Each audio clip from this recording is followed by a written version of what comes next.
Walk through Texas history today in Richmond, Texas. What does this empty lot have to do with the mother of Texas? And who is she? Houston's wife? Austin's mother? Maybe even Lamar's wife? Join me as we find out.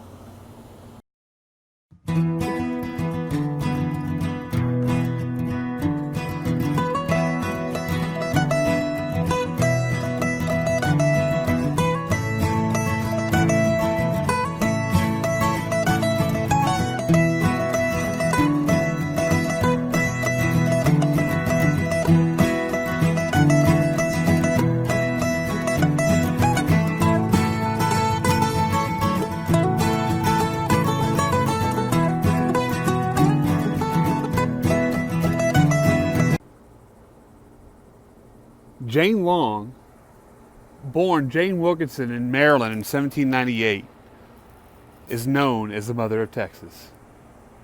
She moved to Mississippi because of her parents passing away, and she became the ward of her uncle, James Wilkinson, who was a field commander of the U.S. Army. She married Dr. James Long a few years later in 1815. In 1821, Dr. James Long led his forces to battle to try to free Texas from Spain. During that time, she gave birth in December, and she would never see her husband again, who would later pass away in prison in Mexico. She earned the nickname the Mother of Texas because she gave birth during that time and was thought to be the very first Anglo woman to give birth in Texas. As I said, this is the site of her first boarding house in Richmond. She actually had one in Brazoria for a few years and then moved to Richmond in 1837 after the Republic of Texas. Now, it's her first boarding house people like Travis and Houston and Lamar all stayed at. And she lived here for the rest of her life. She actually has another historical marker here in Richmond. We'll go check that out for her home site, and then we'll also see her final resting place, which is actually just a few feet over from one of her suitors, Mirabel Lamar. Let's go there now. I was on my way to the Jane Long home site marker, and this subdivision popped up. The Jane Long Farm. There's a couple different signs. Here's another one. And I thought it was really cool. This is actually the location of her farm here in Richmond. And it's actually not very far from Lamar's home site. I'm only probably about half a mile, maybe a mile to Lamar's home site, and only about 2 miles from what is known as Fort Bend, maybe 3. But I just want to show you this before I head to the other historical marker, and then on to the cemetery. I'm out here in front of the Jane Herbert Wilkinson Long Texas Centennial marker. Sorry, it's a little loud behind me because of the road, but this is actually in front of a school, Hutchinson Elementary. And when I went inside, I let them know I was here so they don't freak out. The lady said, "There's no Jane Long marker here. That should be in front of Jane Long Elementary." Yeah, it would make sense, but that's down the road a bit, and this is actually the site, or close to the site of her home. So I just wanted to take a few seconds here and look at the marker. The other marker had a little more information on it. This basically just tells you who she was, and we saw the subdivision name for her right down the road. I thought that was very, very cool. It does have her wrong birth date on here. 1789. She was not born in 1789. She was born in 1798. And it looks like it was just transcribed back in 1936. All right, well, let's go to the final spot, which is her final resting place in Morton Cemetery. We're now here in Morton Cemetery at the final resting spot of Jane Long.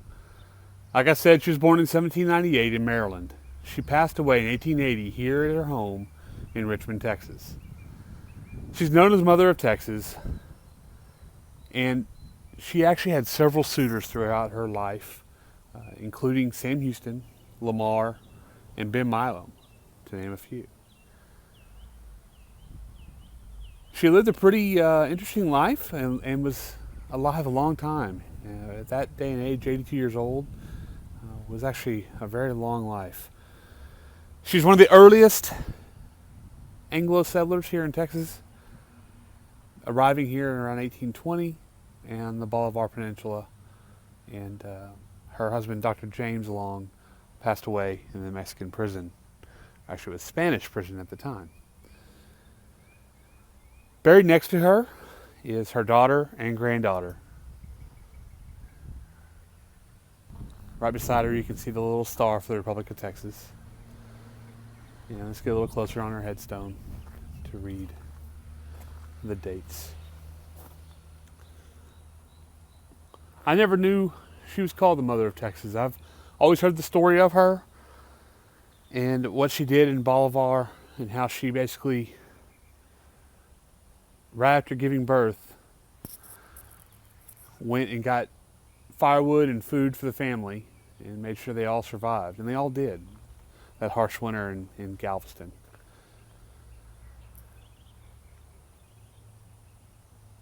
She was definitely an independent woman, and definitely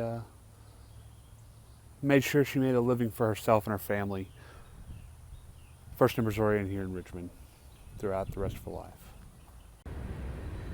I do want to show you the back of the headstone. Let's go take a look at it now. Here's the back of the headstone. Kind of hard to see, it's in the shade here, but get a little closer. Her husband is not buried here, but it gives his birth and death dates, February 9th, 1793, and he died in the city of Mexico, May 14th, 1822. And he was General James Long. He was actually known as a doctor as well, and he was trying to free Texas from Spain.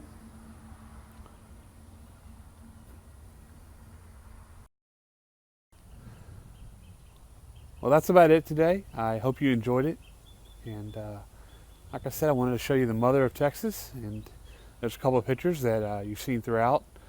Hope you enjoyed them, and until next time, be sure to like and subscribe and follow us on Facebook. And I really appreciate all your support. I can't tell you that enough. Thank you again.